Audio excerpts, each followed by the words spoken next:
Bà Sơn chuẩn bị xuống bóng bóngទាំងអស់គ្នាថ្ងៃនេះខ្ញុំចង់ណែនាំអំពីសោម្យ៉ាងដែលគេហៅថាសោសារ៉ែន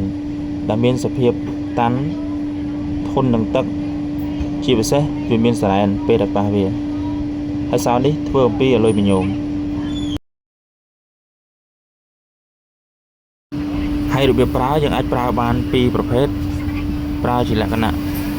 កុំឲ្យវាលឺសំឡេងហើយនឹងលក្ខណៈឲ្យវាលឺសំឡេងហើយរបៀបប្រើកុំឲ្យវាលឺសំឡេងយើងមើលកន្លែងកលៈនេះបើសិនជាយើង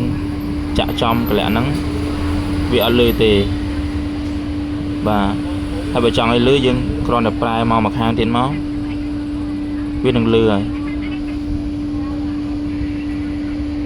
ដកមកវានឹងលឺ